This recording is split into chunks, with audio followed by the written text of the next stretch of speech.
Good evening. Good evening. Hi, everyone. Startup Grind has had an interesting journey the last couple of months. James did not speak, but we'll have him speak at the end of our session today. We have an interesting conversation ahead of us. The room is not very full, not full at all. It looks very empty. I see many patches. Yeah, it's been a while since we had this level of excitement from hearing a founder speak. I think it's a good sign for our ecosystem. There's one word that's been used heavily the last 2 years, it's ecosystem. We shall use it a few more times tonight. He's had an interesting journey, started 7 companies, and many more to come. We hear. But we'll start at the beginning, right? We'll try to understand who is Tesh, who is the person, what's the journey been like up to today, and then talk about the lessons, the learnings, the future, and essentially giving tips, recommendations, learnings, etc. for other founders in the room who want to be Tesh in a couple of years, want to learn from him, want to be him, who knows, maybe even better than him at some point, and who better to learn from, right? 18 is usually a really good cutoff, but I think like the first 10 years before 18 are usually the most formative years. That's when most people try out things that inform adulthood. And that's, I think, where we'll start. Who was Tesh before 18? Who was Tesh in high school, in primary school, that essentially informed the business and technology explorations that we see today? So Tesh, over to you. All right, thank you. Good evening, everyone. Yeah, I'm really excited to be here to meet the existing and next generation of entrepreneurs. And yeah, I like coming to such forums mainly because I wish that when I was 20 or 22, I'd have entrepreneurs who've walked the journey ahead just be willing to answer questions that I might have and give me insights.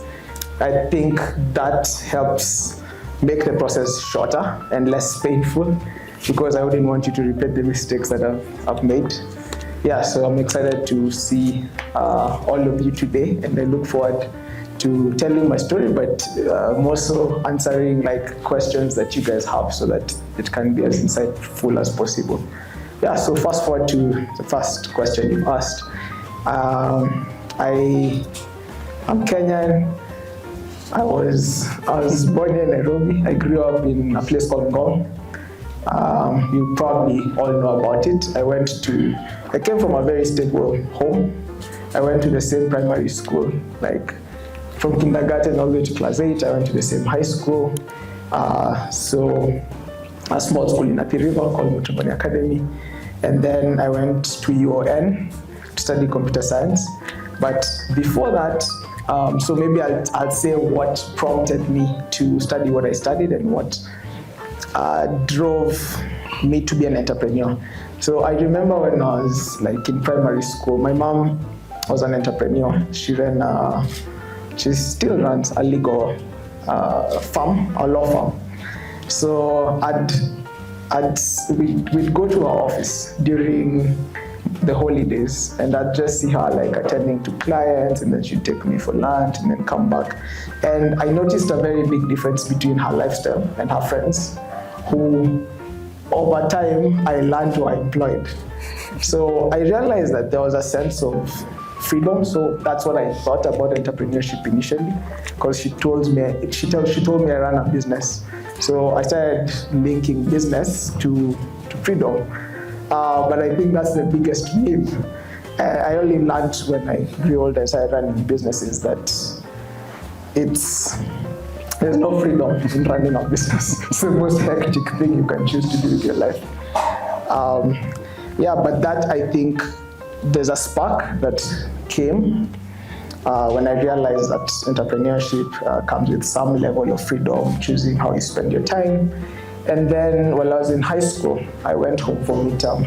Those who've read my story probably have seen this. I went home for midterm. I was in Form 2. I remember really clearly because it was the first midterm of that year. It was around March of 2008. And And I had an elder cousin who had just cleared from 4, so she had spent a bit of time in the streets outside after clearing high school.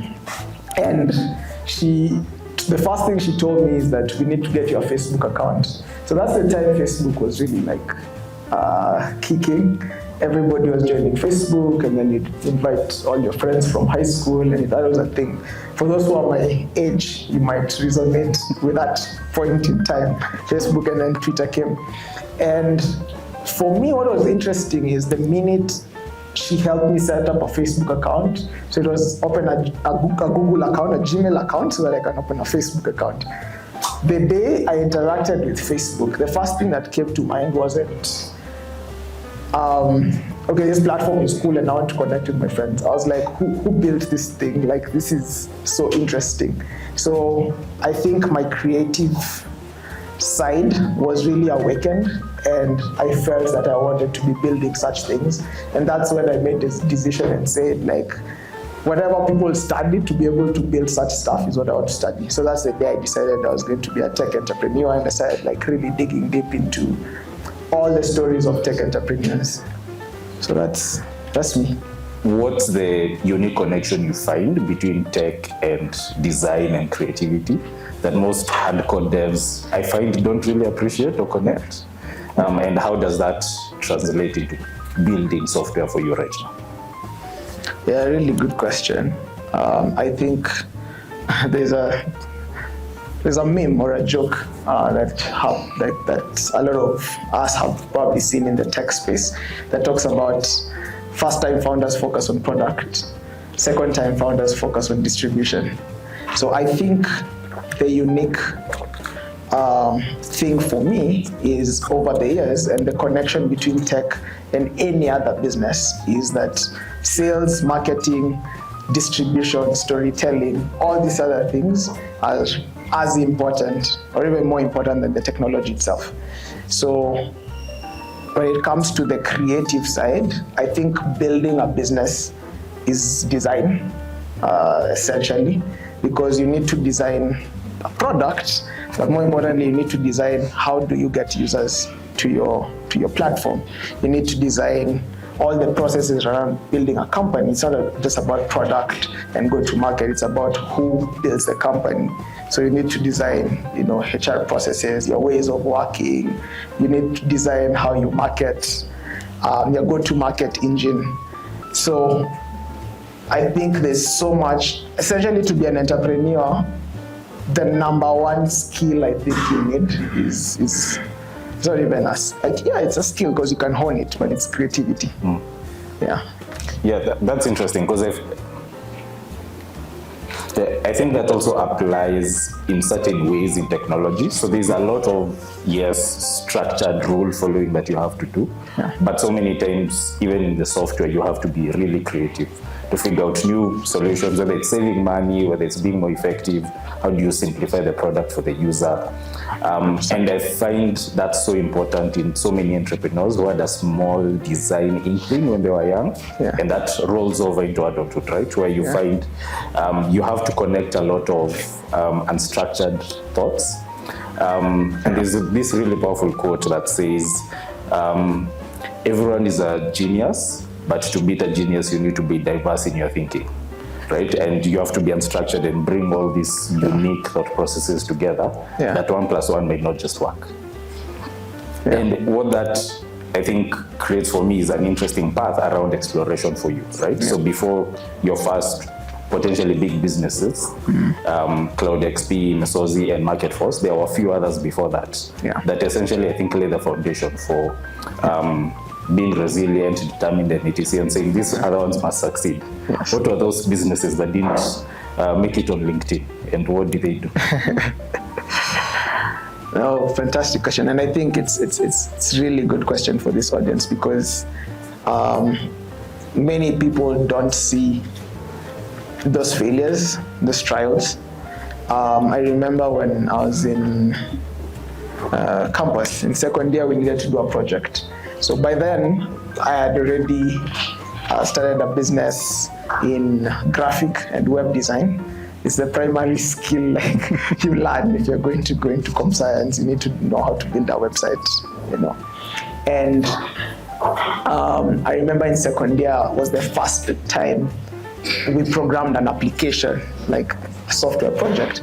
And for me, I've always loved football. Those who know me still know, like, that's one of the things I still do today.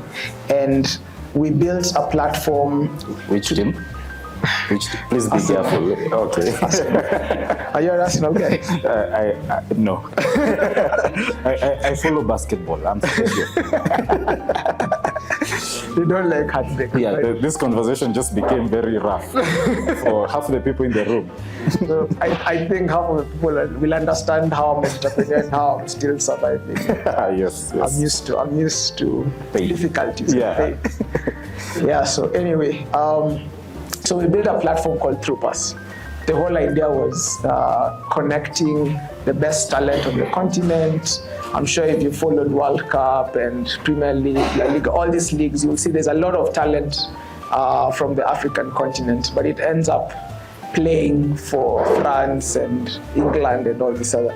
So that bothered me. And I was thinking, okay, how can we get the best talent to be discovered really early and end up in the top leagues? And then, but more importantly, still play for their home nation. So we built this platform.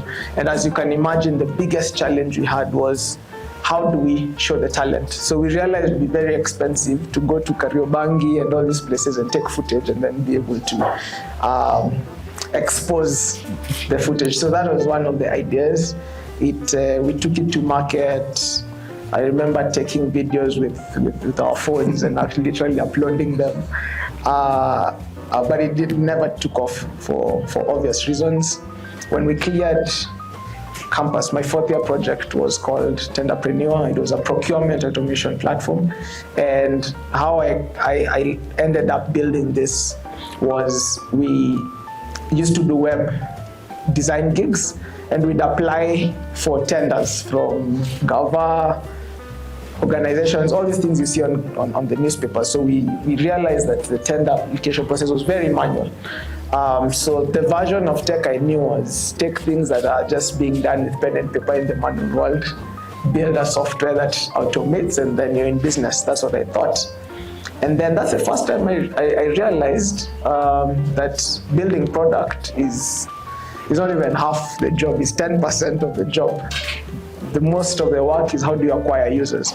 So we went to these institutions, government, everyone, telling them, you know, this process you use is very hectic. Why do you have to get all these tender documents and evaluate them? You can just, you know, evaluate your tenders using this system we built. But we realized that it wasn't that obvious selling this solution. So I think it comes to I learned a lot of lessons through that, but I think the most important thing I learned about myself is that I could create. Like, I could think about something, visualize, look at the real world, observe, and see how the world can be better, and try and solve the problem. And for entrepreneurs, that's the biggest leap normally. And I think most of the questions I get from early entrepreneurs is, I have this idea, and you want a fellow entrepreneur to validate the idea for you. But at the end of the day, if you're going to build a product, what I'd advise you is, if you have a really good idea, yes, Tesh can give you some advice, but the best people to talk to immediately you get an idea before you start writing lines of code is go to the market and talk to the customer that you think might be your ideal customer, because it can save you a lot of time. That's something we didn't do with all our platforms we built, and then we went to the market and they failed. So we spent too much time. And that's interesting with your first, I'd say, most successful business. There are a few others that I'm sure were fairly successful, but probably the one that set the stage for everything you're doing right now is Cloud XP, right?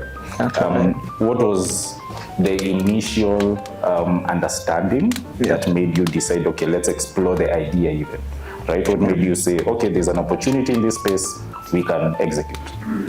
Yeah, I think if I look at Cloud9, and so to give you context of Cloud9, Cloud9 was a travel experiences booking platform. So what we did is put together all the fun experiences you can do in East Africa. We didn't start with all of them, we started with a few, and link and map to leisure seekers. So if I'm home this weekend, I'm thinking, what can I do in Nairobi? We had listed all the fun activities. So you could go there and find amazing things you didn't know exist in Nairobi, laser tag, GP cutting, all these things, you'd find them on our platform and book through our platform. I think what was really unique and that made Cloud9 successful was that we experienced the problem ourselves and then built for ourselves as the initial customer. And second thing is we didn't build tech first. We started selling outside our platform. So what we did is started organizing events like this. So similar to startupgrind, but we'll do something like this weekend we're going GP cutting. We'd start with a group of friends. So we started very small with what we had. We'd organize everything through, WhatsApp, Excel, and it didn't hit us that this thing can be a tech platform that can be scalable. We were just solving our own problem, that we wanted to have a fun activity and we didn't want to do it alone. We wanted to do it with our friends. And then it organically grew into, friends of our friends. And then we now built the platform for it and ended up selling the business to somebody who thought it was valuable. So very different ways of building. But I find that even if you listen to a lot of the successful founders globally, they build platforms mainly because they experience challenges themselves. If you look at the Uber story, Kalanick, they were struggling to find a cab in the middle of the night, and the idea came, if I had an app where I could just find the nearest cab, look at the nearest cab. So it was his own problem. Airbnb, they were struggling with life generally, and then there's an event, and they thought, how about we just get people to sleep on our couches and they pay us. So all these guys have built really big businesses from challenges they face themselves. That was a big insight. Yeah, and I wanted to talk about B2B2C, but I was like, maybe not the time. Maybe let's talk about acquisitions, because we've gotten there. Okay. You've bought a few companies, you've sold a few companies. You've worked with founders, employees who've done that before. A lot of founders in the room are thinking about that IPO at some point, M&A at some point, get rich, go to the army, spend a couple of months or years, relax, etc. Maybe just two unique lessons or even truths that you've learned from building, buying, and selling companies. Yeah, good question. So I think maybe the most important question or thought that founders should have is why you're doing what you're doing, and what's your, it's counterintuitive, but like thinking about what's your exit strategy for the business. Because if you're thinking about building a really massive business, obviously there has to be a reason. Is it you want to get rich? Do you want to fulfill your ego? Do you just you think you're creative, you don't have anything else you want to do, you just want to build? The reason that's important is because it kind of guides how you build a company you build. If you're building a company from day one, you now want to be in this for 5 years and sell it, you will build it, or you should build it very differently from if you want to be the kind of CEO who runs your company for 30 years, 40 years, and maybe even passes it on to your children. The reason I'm saying this is an important lesson is because people don't think about the repercussions of doing certain things early on in the business. Case in point, taking on VC money. The minute you take in VC money, you have an extra shareholder who A VC is in the business of buying your business or shares in your business for cheap and seeing you grow and selling when they're expensive. So you can't take VC money and then after 5 years you start saying, we don't want to sell, we need to build a business and sell. So you can't then be too emotionally entangled to your business. So I think that is a big lesson. Another lesson over the years has been timing for exiting your business. So for us, the exit at Cloud9 was interesting because first of all, we were not in the market selling. Somebody saw value in what you had built and they're like, we want to integrate what you guys have built into us. I read an interesting book around this, and it mentions, one of the stories is about when Mark Zuckerberg was offered $1 billion by Yahoo.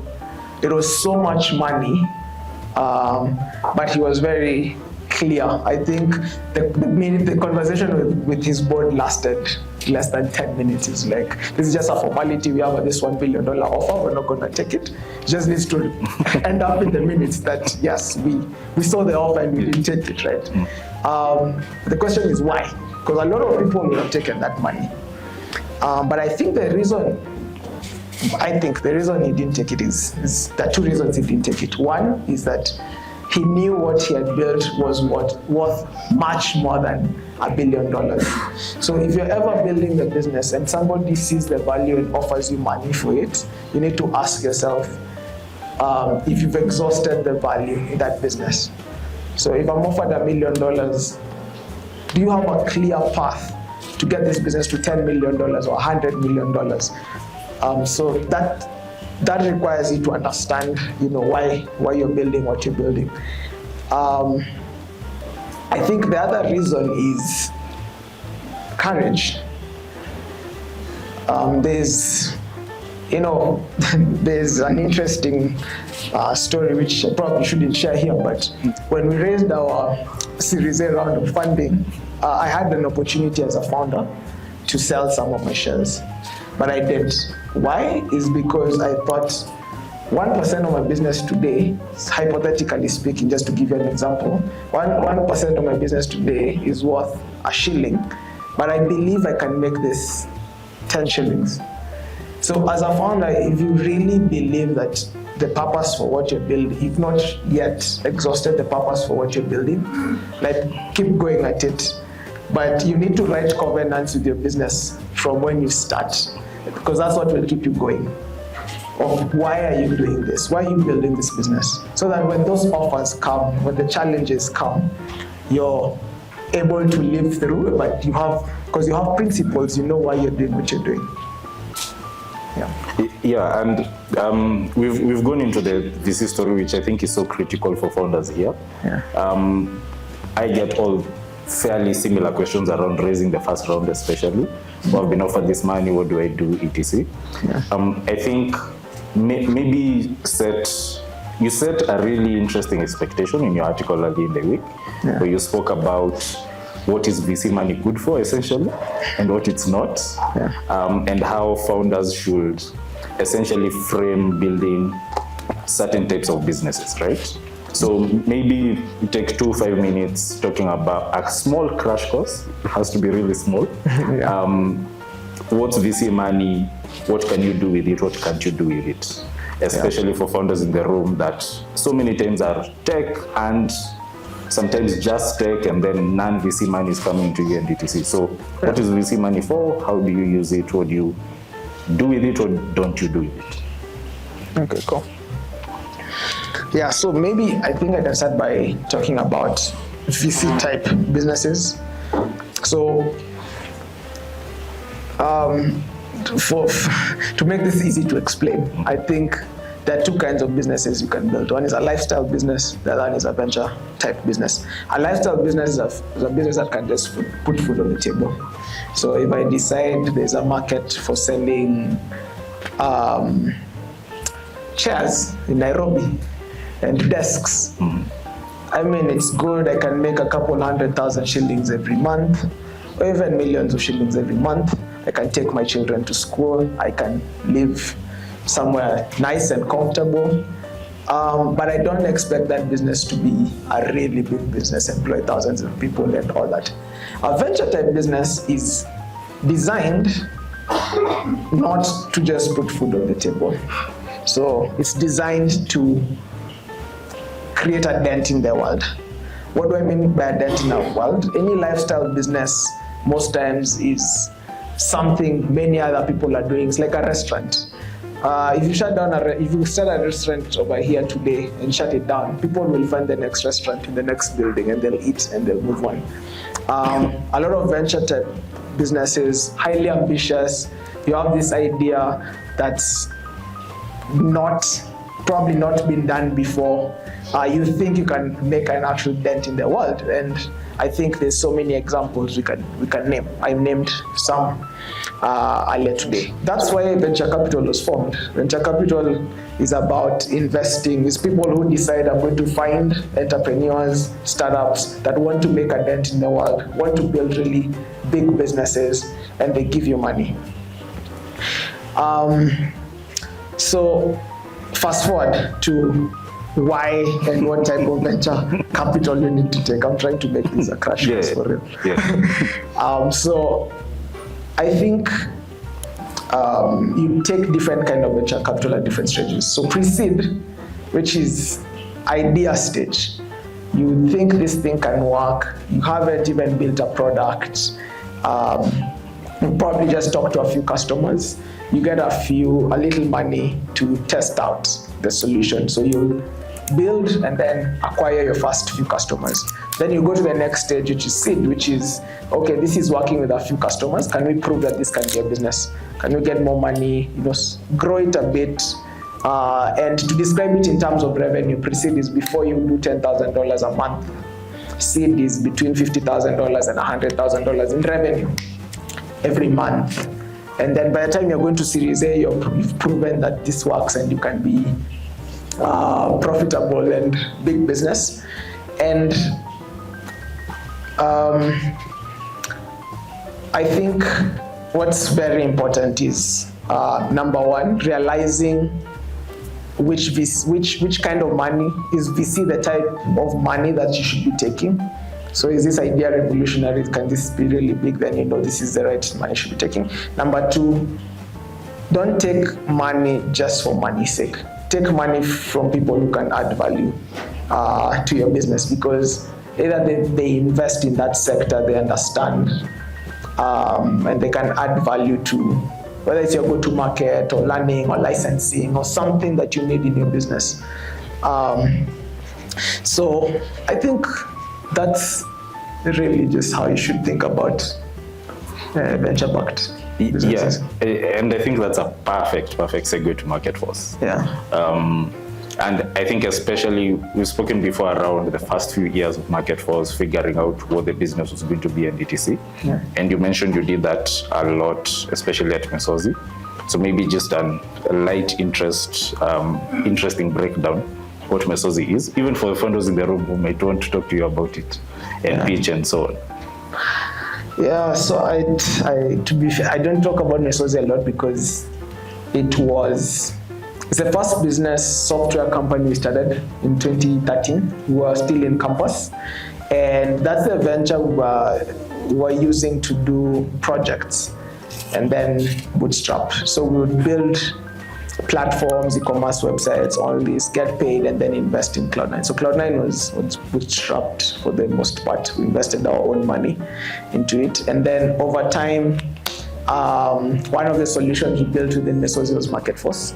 It wasn't called Marketforce then. We had gotten a client, we got a project, they paid to build this thing, and then after we're done building, they told us they wanted us to maintain it for them. So they would continue paying us every month. So those who know what software as a service means, it ended up being a SaaS product. And that was the aha moment that this thing, it can generate recurring revenue, and there are many other people who are interested in the solution. So that's how Marketforce was born. And then Mesozi ended up as this studio where we invest mostly in very early stage tech businesses. So that's what that is. It's not even pastime really. It's a hobby because I like looking at the next generation of companies and backing them, even if it's not through money, just through my lessons and advice and all that. But yeah, so Marketforce raised, so we bootstrapped for 2 years, between 2018 and 2020. In 2020, we raised $500,000 in pre-seed funding. At the time, we got into Y Combinator, and we got into YC because we had decided to pivot into a marketplace where Dukas are able to connect with manufacturers and get access to source inventory. And then our thesis was, as they source inventory, we'll see their data, and then we'll be able to give them loans, because banks and all these financial institutions do not have not designed a system to attend to mama mbogas. So unless you're a proper business with books, you can walk into a bank and get a loan. A mama mboga isn't able to get a loan, and the loan we're talking about is 5K, 10K. So we believe that with the data, we'll be able to finance the Dukas. So that's what we ended up building with Marketforce.